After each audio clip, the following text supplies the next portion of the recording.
Hello दोस्तों, आप सबका डेफिनेटली पॉजिटिव के यूट्यूब चैनल पे स्वागत है। आज हम बेसिकली डिस्कस करने वाले हैं ग्रेट निकोबार आइलैंड जो डेवलपमेंट प्रोजेक्ट है उसके बारे में। उसके क्या-क्या जो हम देखें कि आज के टाइम पे उस पे लेके काफ़ी विवाद चल रहे हैं, उन विवादों को भी देखेंगे और उसका बैकग्राउंड क्या है, इसके क्या-क्या पिलर्स हैं, बेसिकली इसमें कौन-कौन सी चीज़ें शामिल है, जैसे वहाँ एक हवाई अड्डा बनने वाला है, अंतर्राष्ट्रीय ट्रांसशिपमेंट टर्मिनल बनने वाला है, ठीक है? और गैस सोलर पावर प्लांट बनने वाला है। वहाँ की जो लोकल पॉपुलेशन है, जो ट्राइबल पॉपुलेशन है, उनके कंजर्वेशन को लेके क्या-क्या मेजर्स लेने वाले हैं। और इसके साथ ही हम देखेंगे कि पर्यावरण का कंजर्वेशन मतलब एनवायरमेंटल कंजर्वेशन प्लस जो डेवलपमेंट है, उनको कैसे बैलेंस करके गवर्नमेंट इस प्रोजेक्ट को बेसिकली एस्टैब्लिश करने वाली, इस प्रोजेक्ट को वहाँ पे अच्छे से इम्प्लीमेंट करने वाली, सारी चीज़ों को हम वन बाय वन करके देखेंगे। इसमें मैंने कुछ मैप्स को भी शामिल किया है, वो भी हम देखेंगे जिससे कि आपको एक क्लैरिटी आए कि बेसिकली इसकी लोकेशन कहाँ-कहाँ पे है, ठीक है? और इसमें कौन-कौन से नेशनल पार्क्स वगैरह है, कौन-कौन सी स्टेट्स है, मतलब क्या जल डमरू मध्य कौन-कौन से हैं, जो कि इम्पोर्टेंट है एग्जाम पॉइंट ऑफ व्यू से। तो लेट्स गेट स्टार्टेड। सबसे पहले यदि हम देखें कि ग्रेट निकोबार द्वीप परियोजना जो है, ये बेसिकली भारत की सबसे महत्वाकांक्षी समुद्री अवसंरचनाओं जो योजनाएं हैं उनमें से एक है। इसको वैश्विक, हमारा पर्पस है वैश्विक मैरीटाइम हब में बदलना, ठीक है? और पारिस्थितिकी और जनजातीय कल्याण के बीच में संतुलन को साधना भी हमारा लक्ष्य है। ये नीति आयोग का बेसिकली संकल्पित परियोजना है। 2021 में नीति आयोग ने इसको संकल्पित किया था। नीति आयोग ने ये देखा था कि हम ऐसा एक ग्रेट निकोबार हब जो है वो स्टैब्लिश करें ग्रेट निकोबार में, आइलैंड में, ठीक है? और इसके मुख्य घटक देखें तो मुख्य घटक जैसे मैंने आपको ऑलरेडी बता दिया है, जो अंतर्राष्ट्रीय कंटेनर ट्रांसशिपमेंट टर्मिनल हम बनाएंगे, एक ग्रीनफील्ड अंतर्राष्ट्रीय हवाई अड्डा बनाएंगे, ठीक है? फिर ये गैस सोलर पावर प्लांट, एक टाउनशिप का निर्माण किया जाएगा। और इसको इम्प्लीमेंट कौन करेगा, इसका क्रियान्वयन किसके द्वारा किया जाएगा?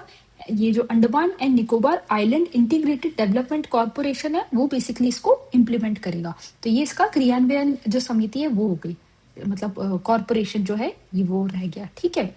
अब मैरीटाइम विजन है हमारा 2030 का, और अमृतकाल की दृष्टि 2047। मतलब हमारा विजन क्या है, 2030 तक हमें इस प्रोजेक्ट को कंप्लीट करना है, और ये इसका 2047 तक तो आपको पता ही होगा हमारा डेवलप्ड नेशन बनने का लक्ष्य है, ठीक है? तो उसके लिए एक महत्वाकांक्षी परियोजना है।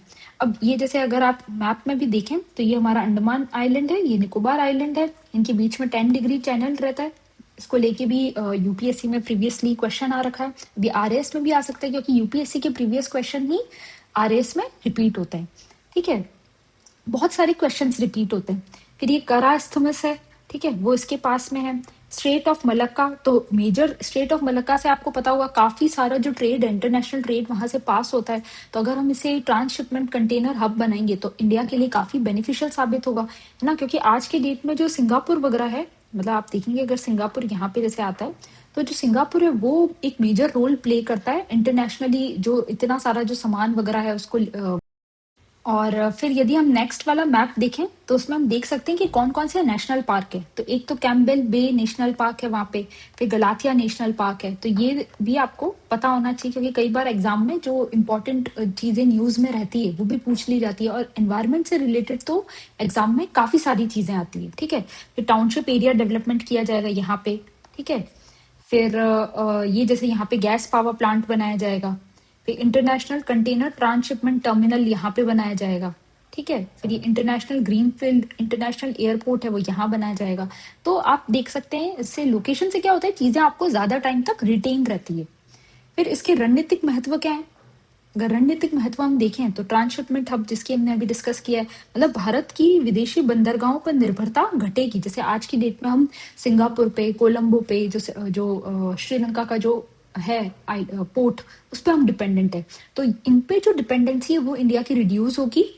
फिर भारत को वैश्विक आपूर्ति श्रृंखलाओं में एकीकृत करेगा ये, ठीक है? वैश्विक आपूर्ति श्रृंखला यानी जो सप्लाई चेन है उसमें इंडिया को इंटीग्रेट करेगा, वर्ल्ड की जो सप्लाई चेन है उसमें। ग्रीनफील्ड हवाई अड्डा जो है, इससे पर्यटन में वृद्धि होगी, नागरिक संपर्क है उसमें वृद्धि होगी, ठीक है? रक्षा और नागरिक दोनों के लिए इम्पोर्टेंट है, डिफेंस के लिए भी इम्पोर्टेंट है, और जो टूरिज्म है, इंडिया के जो सिटीजन है, उन सबके लिए ये चीज इम्पोर्टेंट है। हवाई अड्डा तो होना ही चाहिए, है ना?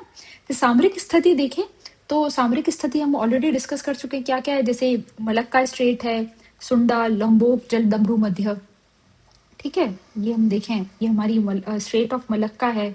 ठीक है, 10 डिग्री चैनल हम देख चुके हैं। इसके अलावा सुंडा स्ट्रेट है, लंबोक स्ट्रेट है, ये वहां पे ही है। ठीक है, जल डमरू मध्य। फिर वैश्विक व्यापार और ऊर्जा समुद्री मार्गों पर निगरानी भी हम रख पाएंगे। तो जितना हम इंडिया की प्रेजेंस जितनी इंडियन ओशन में रहेगी, तो हम समुद्री मार्गों पे भी नजर रख पाएंगे, तो इंडिया के लिए अल्टीमेटली बेनिफिशियल है। फिर जो दूसरे आइलैंड्स हैं, जैसे कोको द्वीप हो गया म्यांमार में, ठीक है, कर्रा नहर, जो कर्रा इस्तेमस अभी हमने देखा थाईलैंड जो उसके जस्ट पास में है ना, उससे वो उसकी निकटता रहेगी। सबांग जो आइलैंड है, बेसिकली सबांग आइलैंड इंडोनेशिया में ही है, उससे इंडिया की निकटता बढ़ेगी। फिर कोलंबो, पोर्ट फ्लांग, सिंगापुर, इन सब पे हमारी जो दूरी है वो समान रहेगी, तो व्यापार, जो क्षेत्रीय व्यापार है, रीजनल ट्रेड है, वो भी इम्प्रूव होगा। समुद्री सुरक्षा की बात करें तो अंडमान निकोबार भारत की पहली रक्षा पंक्ति है। ठीक है, साझा समुद्री सीमाएं, हम किस किस समुद्री सीमाएं किससे साझा करते हैं, तो आप देखिए तो म्यांमार से करते हैं, थाईलैंड से करते हैं। ठीक है, और इसके अलावा हम देखें तो इंडोनेशिया, बांग्लादेश, फिर नीचे हम देखें हमारा जो श्रीलंका है, उससे करते हैं। तो इनसे हम हमारी समुद्री सीमाएं साझा करते हैं। UN convention on law of sea के तहत विशाल एक्सक्लूसिव इकोनॉमिक जोन और महाद्वीपीय शेल्फ इंडिया के पास में ये एडवांटेज है। फिर नौसैनिक, जो हमारा नेवी मजबूत होगी, रक्षा तंत्र मजबूत होगा। ठीक है, समुद्री डकैत, तस्करी, आतंकवाद, इन सब का हम डटकर मुकाबला कर पाएंगे। हिंद प्रशांत में चीन की बढ़ती मौजूदगी से संतुलन कर पाएंगे, एक बैलेंस स्टैब्लिश हो पाएगा। फिर एक्ट ईस्ट पॉलिसी है, उसमें समर्थन मिलेगा। क्वाड जो है इंडो पैसिफिक रणनीति का पूरक, उसमें हमें फायदा मिलेगा। तो क्वाड में बेसिकली जो कौन कौन से देश शामिल है, इंडिया है, जापान है, यूएस है ना। तो ये मतलब जो बेसिकली ये कंट्रीज है, तो उससे इंडिया की जो समुद्री जो है, इसमें हमारा मेन पर्पस क्या होता है कि जो पैसिफिक ओशन है, वो मतलब उसमें ट्रेड, फ्री ट्रेड हो पाए ना। तो ये चीज को भी इस चीज, ये वाली जो फ्री ट्रेड वाली जो है, फ्री इंडो पैसिफिक की जो हम बात करते हैं, वो भी इससे इंश्योर हो पाएगी अगर इंडिया की प्रेजेंस इंडियन ओशन में इंक्रीज होगी। फिर जनजातीय सुरक्षा के लिए हम देखें तो वहां की जो लोकल जनजाति है, जैसे शोम्पेन हो गई, है ना, शोम्पेन नीति पहले जैसे आई थी, उनकी जो आदिम जनजाति है, उनके प्रोटेक्शन को लेके वो विकास कार्य भी तेजी से हो पाएगा। जो अभी कहा जा रहा है ना कि विकास में बाधा आएगी, शोम्पेन जो जनजाति है उनके मतलब उनका जो एक फ्रीडम है, वो फ्रीडम कहीं ना कहीं उससे बाधित होगी। उसकी बजाय हम ये कह सकते हैं कि यदि वहां पे विकास होगा, तो उनके जो विकास है, जो ट्राइबल एरियाज का जो विकास है, वो भी बढ़ेगा इससे, बजाय के कम होने के। ठीक है, तो विकास कार्य तभी संभव है जब जनजातीय कार्य मंत्रालय, आदिम जनजाति विकास निदेशालय और अंडमान आदिम जनजाति विकास समिति से परामर्श किया जाए, और ये तीनों मतलब आपस में मिलकर डेवलपमेंट कार्य पे बल दें। मतलब सब सारे जो स्टेक होल्डर्स है, वो साथ में मिलके जब काम करेंगे, तो हम कह सकते हैं विकास कार्य उसमें तेजी आएगी। ठीक है, मतलब ये पीवीटीजी का ट्रस्ट है, उस पर काम किया जाए। फिर फिर पर्यावरणीय सुरक्षा का उपाय देखें तो एनवायरमेंटल इम्पैक्ट असेसमेंट। फिर यदि हम देखें कि पर्यावरण सुरक्षा के क्या उपाय होंगे, तो ईआईए के तहत विस्तृत अध्ययन हमको करना जरूरी है, एनवायरमेंटल इम्पैक्ट असेसमेंट करना जरूरी है।